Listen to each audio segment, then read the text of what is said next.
చలో అందరికీ శనార్థులలో టీవీ5 సమర్పించు మాస్మలన ముచ్చటకు స్వాగతం. వచ్చేసిండు మీ నర్స్ కాక. ఇక అరుచుకుందాం రారు లాయాల్టి మోక. చలో ఇక విజిలెన్స్ అధికారులు వాళ్ళ పని మీద వాళ్ళు ఉన్నారు కదా. కాళేశ్వరంలో జరిగిన కథ ఏంది, ఆ కథ ఎన్నుకున్న కథ మీమాంస ఏంది, ఎవరు చేసిరు, ఎట్లా చేసిరు, లాపర్వాలు ఏడైనాయి, ఏ ఫీల్డ్లకు ఎటుపోయినాయి, ఎవరెవరు ఏడేడ ఎంతెంత మింగిర్రు తిన్నారు, ఏంది కథ ఏంది, అసలు అవినీతి ఉన్నదా లేదా అనే దాని మీదకి వెళ్ళి 3 రోజులకెళ్ళి ఇరాం లేకుండా తిరుగుతూనే ఉన్నారు, అరుచుకుంటూనే ఉన్నారు. ఇక ఇంకో దిక్కు బండి సంజయ్ కూడా జోరుగానే అనుకొస్తున్నాడు, ఏమయ్యా కాంగ్రెస్ పార్టీ వాళ్ళు కాళేశ్వరాన్ని పట్టించుకుంటలేరు అని. పట్టించుకుంటూనే ఉన్నాం, 3 రోజుల నుంచి తోలినాం అన్నట్టుగా వీళ్ళు అధికారులను అయితే పెట్టిరు. మరి అధికారులు ఏం ఆరాధీసిరు, ఏం మతలాగు చేస్తారు, ఏం సంగతో తెలియదు. కానీ మేడిగడ్డ నుంచి ఇక ఆడదాకా నెమ్మికల దాకా మరి ఏడేడ ఏం జరిగింది, ఎట్లా జరిగింది, ప్రాజెక్ట్ ఎందుకు ఇట్లా అయింది అనే దాని మీద పురాగారాలు తీస్తున్నారు అనమాట. మరి చూద్దాం రారి. కాళేశ్వరం లెక్కల చిట్టాను మొత్తం వెలికి తీస్తున్నదుల్ల విజిలెన్స్ శాఖ వరుసగా 3వ రోజు కూడా ప్రాజెక్టు కార్యాలయాలల్లా ముమ్మరంగా సోదాలు నిర్వహిస్తున్నది. విజిలెన్స్ ఎస్పీ రమేష్ సారి ఆధ్వర్యంలో అధికారుల బృందము మహాదేవ్పూర్ ఇరిగేషన్ డివిజన్ కార్యాలయంలో తనిఖీలు చేపట్టిందులా. మొత్తం మీద ఇప్పటికే 2 రోజుల విచారణల మేడిగడ్డ భూసేకరణల భారీగా అవకతవకలు జరిగినట్టు గుర్తించినట్లు తెలుస్తున్నది ముచ్చట. బ్యారేజీ నిర్మాణ పనులకు చేసిన ఖర్చులు కూడా మస్తుగా తేడాలున్నట్లు విజిలెన్స్ అధికారులు తెలుపుకొచ్చిండ్రు. అన్నారం కన్నెపల్లి పంప్ హౌస్ కు సంబంధించిన ఫైల్స్, హార్డ్ డిస్క్ డేటా స్వాధీనం చేసుకున్న అధికారులు భద్రత మధ్య ప్రత్యేక బండ్ల హైదరాబాద్ కు విజిలెన్స్ ఆఫీస్ కు తరలించారు. మొత్తం మీద ఇక ఏంది కథ పుట్టు పూర్వం తీద్దామని చెప్పి మొత్తం మీద విజిలెన్స్ అధికారులు అయితే ఇక గట్టిగానే కూర్చున్నారని చెప్పాలా. కాళేశ్వరం లెక్కల చిట్టాలా అగనే గింత తీటనా అనులా ఈ గాలిపంక పార్టీ వాళ్ళది తీట పాడైపోను. ఇక ఓ గోదాము మెట్లు 2 మెట్లు రోడ్డు మీదకి కట్టినావు, నువ్వు ఎట్లా కడతావు, నువ్వు రోడ్డు మీదకి మెట్లు కట్టంగా నేను గోడతగా కడతా తప్ప అని చెప్పని ఇక్కడ వాళ్ళు అక్కడ వాళ్ళు ఇక్కడ పోకుండా పెద్ద బ్యారేజ్ కట్టిండు అనుకో, రాత్రి సిమెంట్ ఇటుకలు తెచ్చి. మరి అంత తీట ఆయనకి ఎందుకు అంటే గాలిపంక పార్టీ కదా, మా ఘనం ఎంతో చూపించుకోవాలి. 2 మెట్లు రోడ్డుకి ఎట్లా కడతావు నువ్వు అని గోదాము వాళ్ళ మీదకి గయ్యిన లేచి చెప్పినా సరే పోలీసు వాళ్ళు పట్టించుకుంటలేరు. అంటే ఇదివరకు ఏమో అన్ని ముచ్చట్లు పట్టించుకున్నారు ఏపీ పోలీసులు, కానీ ఇప్పుడు ఇది పట్టించుకుంటలేరన్న కోపంతో నడి రోడ్డు మీద 4 లెక్క కట్టిండు అనుకో, రాదు ఇంత గోడ 2 గోడలు వేసి. మరి ఆయనకేమొచ్చిందో ఏం కాతో కానీ మొత్తానికి అయితే గాలిపంక పార్టీ వాళ్ళు అనిపిస్తారు కదా, అవో గట్లే చేసిండు సేమ్ తీటపూర్ కానీ ఇదే అంటుంటారు ఊర్లలో. అధికారం చేతులుంటే మేము ఎంత చేసినా నడుతుంది, మేము ఆడిందే ఆట పాడిందే పాట అని ఇష్టం వచ్చిన పనులు చేస్తారులా. ఇక ఇక్కడ కూడా గట్లనే జరిగింది. గుంటూరు జిల్లా పొన్నూరు మండలం దొప్పలపూడి ఊర్ల గాలిపంక పార్టీ నాయకుడి బెదిరింపులకు ఆగడాలు లేకుండానే పోతున్నదులా. ఇక ఆయన ఊర్లా తన ఇంటి దగ్గర ఉన్న రోడ్డు మీద అడ్డంగా గోడ పెట్టుకున్నాడు. ఊర్లో నిర్మించిన గోదాంకు సంబంధించిన మెట్లు రోడ్డు మీదకి వచ్చినాయని వీటిని తీసేయాలని చెప్పి పట్టుబట్టిన గాలిపంక పార్టీ నాయకుడు పంచాయతీ అధికారులు పట్టించుకోలేదని కోపంతోని రోడ్డుకు అడ్డంగా ఇక గోడల నిర్మాణం చేపట్టిండు. ఇక ఈ గాలిపంక పార్టీ నాయకుడు చేసిన కథతోని ఇబ్బందులు పడుతున్నారు ఊరోళ్ళంతా. ఇక కావాలంటే మీరే చూడుండ్రి. అదే చూసినారులా. ఇక ఇలా చేతుల అధికారంలో ఉన్నది కదా అని చెప్పి ఇష్టం వచ్చిన పనులకు పాల్పడుతూనే ఉంటారు. మరి ఇలా ఏమన్నా తప్పులు చేస్తే మరి ఒక్కళ్ళన పట్టించుకున్న పాపాన పోతలేరా? మరి అప్పుడు జనాల కోపాలు రావా? ఇక ఇల్లు పట్టించుకుంటలేరు, వాళ్ళు నా వెనక వీళ్ళున్నారు వాళ్ళున్నారు, అధికారం చేతులున్నది అది ఇది అని చెప్పి ఇష్టం వచ్చిన పనులకు పాల్పడుతూ ఉన్నారు గాలిపంక పార్టీ వాళ్ళు. అసలు వీళ్ళు గాలిపంక పార్టీ నాయకులా లేకపోతే రౌడీలా గుండాలో అర్థం కాకుంటున్నది ముచ్చట. ఇక దగ్గర పడ్డ ఆగురి తాత రోజులు ఎందుకు ఎగుర్ల పడతారు అని చెప్పి జనాలు కూడా మస్తుగానే అనుకొస్తున్నారు మరి ఈ ముచ్చట మీద. అమ్మ పొరగాడు బాగానే గట్టి అభిమానంతో ఉన్నాడు కదా నువ్వు. ఇటు రేవంత్ రెడ్డి అటు పొంగిలేటి మీద మొత్తం రక్తంతో బొమ్మలు వేసుకొని తీసుకొచ్చిండట. మరి రక్తం ఎంత తీసినావు, ఎంతలా బొమ్మ వేసినావు, కానీ రక్తంతో బొమ్మలు బాగానే వేసినావు కదా. ఇక వాళ్ళు కూడా చేతికి ఏమైనా మురిసి ముప్పందు అయ్యారు. ఇటు రేవంత్ రెడ్డి అటు పొంగిలేటి. ఇక పొంగిలేటి పొంగిపోయిండు, రేవంత్ రెడ్డి మంచిగానే మురిసిపోయిండు అనుకో రాత్రి. మరి అభిమానులు అంటే ఒక్కొక్కరు ఒక్కొక్క తీరుకుంటారు. మొత్తం మీద నెత్తురుతో వేసిండు 2 బొమ్మలు. మరి ఎన్ని రోజులు ఉంటుందో ఆ నెత్తురు ఫ్రేమ్ కట్టించుకొచ్చింది. కానీ ఇక వాళ్ళు గుర్తుపెట్టుకుంటే చాలు కదా. మొత్తం మీద అయితే అభిమానం ఒక్కొక్కరు ఒక్కొక్క తీరుగా చూపిస్తుంటారు. వాళ్ళు బట్టలు చింపుకుంటుంటారు, వాళ్ళు బోడగుండు కొట్టుకుంటారు, వాళ్ళు సగం సగం కొట్టించుకుంటారు, ఒకళ్ళు ఏమంటే రక్తంతో పేర్లు ఫోటోలు వేయించుకొస్తారు. ఒక్కొక్కళ్ళకు ఒక్కొక్కలంటే మస్తుగా అభిమానం ఉంటది. ఎవరికి నచ్చినట్టు వాళ్ళు వాళ్ళ అభిమానాన్ని బయట పెట్టుకుంటా ఉంటారు. ఇక్కడ కూడా గట్లనే అయిందిలా. ఖమ్మం నగరానికి చెందిన ఒక కాంగ్రెస్ వీరాభిమాని ఏం చేసిండో ఎరికేనా? మంత్రి పొంగులేటి శ్రీనివాసరెడ్డి, ముఖ్యమంత్రి రేవంత్ రెడ్డి బొమ్మలను ఆయన నెత్తురుతోని బొమ్మ గీయించుకున్నాడు. అవునుల్లా, నువ్వు అదిగానే చెప్తున్నా. ఖమ్మం నగరంలోన్న కరుణగిరికి చెందిన ఏనుగు మహేష్ ఖమ్మంలో ఆయన నెత్తురు తీసి బెంగళూరులో ఉన్న ఆయన సోపతికి పంపి అక్కడ పొంగులేటి శ్రీనివాసరెడ్డి ముఖ్య ముఖ్యమంత్రి రేవంత్ రెడ్డి బొమ్మలను వేయించి పట్నంలో ఉన్న రేవంత్ రెడ్డిని, ఖమ్మంలో ఉన్న పొంగులేటి శ్రీనివాసరెడ్డిని కలిసి ఇయగాల బొమ్మలను వాళ్లకు బహుకరించిండు మహేష్. ఇంత అభిమానాన్ని చూపించిన మహేష్ ను అభినందించిండ్రులా మురిసి ముప్పందం అయికుంటా ముఖ్యమంత్రి రేవంత్ రెడ్డి సారు, ఇక మంత్రి పొంగులేటి శ్రీనివాసరెడ్డి సారు. ఇక చూడుండ్రి మీరే ఎట్లున్నదో కథ. మరి నెత్తురుతోటి బొమ్మలేపించడంటే ఉత్తముచ్చట కాదు కదా. ఇక ఎవరికి నచ్చినట్టు గాళ్ళు వాళ్ళ అభిమానాన్ని ఈ తీరుగా బయట పెట్టుకుంటా ఉంటారు అన్నట్టు. ఈయన ఈ తీరుగా ఇంకొకరు ఇంకో తీరుగా. మొత్తానికైతే మరి నెత్తురుతోటి బొమ్మ వేయించుకున్నాడంటే ఎంత అభిమానం ఉంటే వేయించుకుంటారు చెప్పుర్రి, మామూలు ముచ్చట కాదు కదా. ఇక మురిసి ముప్పందం అయికుంటే మొత్తానికైతే గైలను అభినందించారు ముఖ్యమంత్రి రేవంత్ రెడ్డి సారు, ఇక మంత్రి పొంగులేటి శ్రీనివాసరెడ్డి సారు. అయినా ఈ అమలక్కలకి ఏపీలు ఏం పని లేనట్టున్నది. బిందెలు ఎక్కితే రోడ్ ఎక్కితే ఏమొస్తుందమ్మా? రోడ్ల మీద ఏడబడితే ఆడ నీళ్ళే పోసిండు జగనాలు. ఒక్కొక్క రోడ్డు ఎట్టుందో మీకు తెలియదా? మళ్ళీ ఇళ్ళకి ఎందుకు నీళ్లు? అన్ని గుంతలేనా, ఏడబడతాడో నీళ్ళేనా? ఇంకా మళ్ళీ సపరేట్ నీళ్ళు వస్తలేవు అని చెప్పని కలెక్టరేట్ ఆఫీస్కి పోతే ఏమొస్తుంది చెప్పురు. ఇప్పటికే జగనాలు మొత్తం నీలమయం చేసిండు ఏపీనంతా ఏమి లేకుండా. జలాంధ్రప్రదేశ్ అయిపోయింది. అది మామూలు కళాంధ్రప్రదేశ్ కాదు నాయన, నీ పుణ్యమా అని. ఇక ఆఖరికి మున్సిపల్ కార్మికులకు సమ్మె చేస్తున్నారు కదా, నీటి సరఫరా నిలిచిపోయిందట. మరి మేము ఏం తాగాము, ఎట్లా బతుకామని బిందెలను పట్టుకొని అమలక్కలు కలెక్టరేట్ ముందర ధర్నకు దిగిండ్రు. మరి వాళ్ళు మాత్రం ఏం చేస్తారు చెప్పుర్రి? తాగేతందుకేమో నీళ్ళేవా, వీళ్ళ సమస్యలు ఏమో జగనాలు పట్టించుకోడా. ఇక ఎంతసేపు ఆయనకు తాడేపల్లిగూడెంలో పెద్ద పెద్ద పనులుండే, టికెట్లు వస్తాయా రావా అన్న దాని మీద బేరాలు నడుస్తుండే. ఇక వీళ్ళ బిందెలు, వీళ్ళ ఖాళీ బిందెలు, వీళ్ళ బతుకులు ఇవి పట్టించుకుంటాడు.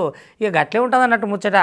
పాపం తాగునీటి కోసం విజయనగరం జిల్లా రాజా మున్సిపాలిటీ పరిధిలో బొబ్బిలి రోడ్డు మీద హరిజన వీధి ఎస్సీ కాలనీకి చెందిన వాసులు రోడ్డెక్కిండ్రు. ప్రధాన రహదారి మీద నిరసనకు దిగిండ్రులా. గత కొంతకాలం నుంచి సమస్యలు పరిష్కరించాలని చెప్పి ఇక మున్సిపాలిటీ కార్మికులు సమ్మె చేస్తున్న ముచ్చట తెలిసిందే అందరికి. ఇక దీంతో గత కొన్ని రోజుల కాంచెల్లి రాజంలో నీటి సరఫరా ఏడికాడ ఆగిపోయిందట. నీళ్లు లేకుంటే ఎట్లా బతకాలా మేమని చెప్పి ఇక మహిళలు అధికారులను నిలదీసిండ్రు. తాగేతందుకు నీళ్లు లేక అల్లాడిపోతున్నామని, గింతగానం మొత్తుకున్నా కూడా ఎవరు పట్టించుకోకపోవడంతోని ఆందోళన చేయాల్సి వచ్చిందని అధికారులతోని వాపోయిర్రు. ఇక చూడుండ్రి మీరే.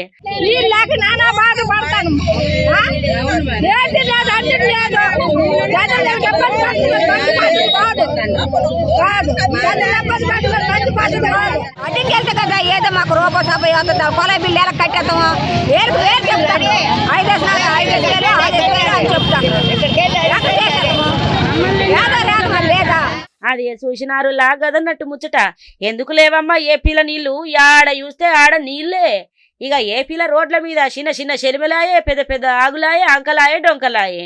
ఇక ఏపీల రోడ్లలో ఏడ చూసినా గంతే ఉంటది, గుంతలు గుంతలు. జగ్గులు ఇనబడ్డదా నీకు? ఎందుకు ఇనబడుతుంది, ఎందుకు కనబడుతుంది? నువ్వు ఒక్కొనివి చక్కగా ఉంటే చాలు, నీకే ఎరక, నీ ప్యాలెస్కే ఎరక. నీ చక్కదనం పాడైపోను. ఎవరికెన్ని సమస్యలున్నా నాకెందుకని దులుపుకొని పోతున్నావు? గిందికేనా నిన్ను ఓట్లేసి గెలిపించుకున్నది? మొత్తం మా నెత్తురు తాగుతున్నావు, నీ పాడైపోను అని చెప్పి ఏపీ జనాలు దుమ్మెత్తిపోతున్నారు భారీగా. మరి తాగేటందుకు నీళ్లు లేకపోతే ఎట్లా బతుకుతారు చెప్పుండ్రి? ఇలా చక్కదనం పాడైపోను గిట్నే ఉంటాది. ఇక మీకు చూపిస్తా మాగురి తాత మా తడాకానే అంటున్నారు ఏపీ జనాలు పూరాగా మొత్తం మీద గీ ముచ్చట్లా. ఇక సంక్రాంతి పండుగ వచ్చింది కాదు, ఊర్లో పోటీ పోతానికి సంచులు చదువుతూనే ఉంటారు అనుకో రాదురి. ఇక సంక్రాంతి అంటే ఏపీలో ఇంకా నెరి ఎక్కువ ఉంటుంది. అటు కోళ్ళ పందాలు, గుండాటలు, 1-2 చెండాటలు, ఎంత ముద్దు ఉంటుంది పండుగ చూడబోతుంటే. ఇక ఇటు తెలంగాణలో చేసే కాడికి చేస్తారు అనుకోరి. ఇక ఇటుకెళ్ళి పోయినా అటుకెళ్ళి పోయినా ఇక్కడ వాళ్ళకైతే బస్సు ఫ్రీ ఉన్నది ఆర్డినరీ. కానీ ఇక అటు దూరం పోయేటోళ్ళకు బస్సులు ఎక్కువ ఉండాలి. ఎందుకనంటే ఈ నుంచి పడుకుంటా లేసుకుంటా పోతే దగ్గరదా ఉంది ఆంధ్ర. ఇక ఆడికి పోయి పండుగ చేసుకొని మళ్ళీ ఎక్కి వచ్చేటాళ్ళకి ఎంత తక్లీఫ్ ఉంటుంది వాళ్ళకు. సంక్రాంతి పండుగ అంటేనే ఇక్కట్లతోటి కూడుకొని ఉంటుంది. ఇప్పటికే తెలంగాణ సర్కారు కూడా బస్సులో పెంచిందట. ఇక అటు ఏపీఎస్కి వెళ్ళి కూడా రమ్మని చెప్పి కొన్ని బస్సులు వేయించిందట. ఎందుకంటే సరిపోవు కదా, మరి సరిపోనప్పుడు వాళ్ళు ఏం తక్లీఫ్లు ఏం చేస్తారు? అందుకని అట్లా చేసిరట. ఇక ఇప్పటికే ఒక 40% ఫ్రీ బస్సులతోటి అమలక్కలు మగవాళ్ళకే సీట్లు లేకుండా చేసిర్రు. ఎంతసేపు వీళ్ళు ఎక్కి వీళ్ళు కొట్టుకుంటే సరిపోయాయి. మొత్తం మీద అయితే బస్సులతోటి కథ ఉంది చూడుర్రి. సంక్రాంతి పండుగకు టీఎస్ఆర్టీసీ 4,000 స్పెషల్ బస్సులను నడిపేందుకు సిద్ధమైందులో ఇక అత్యవసర సమయంలో బస్సులను వాడుకునేందుకు ఇక ఇంకొన్ని 700 బస్సులను సిద్ధం చేసింది. ఎంజీబీఎస్ తో పాటు నగరంలో ఉన్న వివిధ ప్రాంతాల నుంచి వెళ్ళి బస్సులను నడిపేందుకు ఏర్పాట్లు చేస్తున్నారు. మొత్తం మీద ఇక ప్రయాణికులు ఎట్లా బాగుంటారని చెప్పి ఇక దృష్టిలో పెట్టుకొని ఏపీ ఎస్ఆర్టీసీ బస్సులను కూడా అందుబాటులో ఉంచనున్నారు అన్నట్టు. ఇప్పటికే మహాలక్ష్మి పథకంతో ఆర్టీసీలో 43% రద్దీ పెరిగింది. పండుగ సందర్భంగా 77% అదనంగా ప్రయాణికులు పెరుగుతారని ఆర్టీసీ అధికారులు భావిస్తున్నారు మొత్తం మీద. ఇక సంకురాత్రి స్పెషల్ బస్సులలో ఎసొంటి అదనపు ఛార్జీలు వసూలు చేస్తలేరని చెప్పి చెప్పుకొస్తున్నాడు మరి ఆర్టీసీ రంగారెడ్డి ఆర్ఎం శ్రీధర్ ప్రసాద్. ఇక ఇనుండ్రు మీరే. మహాలక్ష్మి స్కీమ్ పెట్టిన తర్వాత ట్రాఫిక్ పెరిగిన మాట వాస్తవము. దానికి అనుగుణంగా సంక్రాంతికి సంబంధించినంత వరకు మొన్న 7వ తారీఖు నుంచి మొదలు పెడితే 14, 15వ తారీఖు వరకు సుమారు 4484 బస్సులు అదనంగా ప్లాన్ చేయడం జరిగింది. జంట నగరాల నుంచి జేబీఎస్ అనుకోండి, ఉప్పల్ అనుకోండి, తర్వాత ఎల్బీ నగర్ పాయింట్, మన ఇక్కడ ఎంజీబీఎస్కి ఆపోజిట్ ఉన్న సిబిఎస్, అదేవిధంగా మియాపూర్, ఆరాంఘర్, మెహదీపట్నం, కుకట్పల్లి నుంచి వివిధ ప్రదేశాల నుంచి సెగ్రిగేట్ చేసి ట్రాఫిక్ని క్లియర్ చేయడం జరుగుతుందండి. అదేవిధంగా ప్రతి పాయింట్ దగ్గర ఆఫీసర్స్ కూడా నియమించడం జరిగింది. ప్రస్తుతానికి సిటీ నుంచి ఒక 350 బస్సులు మేము అదనంగా విత్డ్రా చేస్తున్నాము.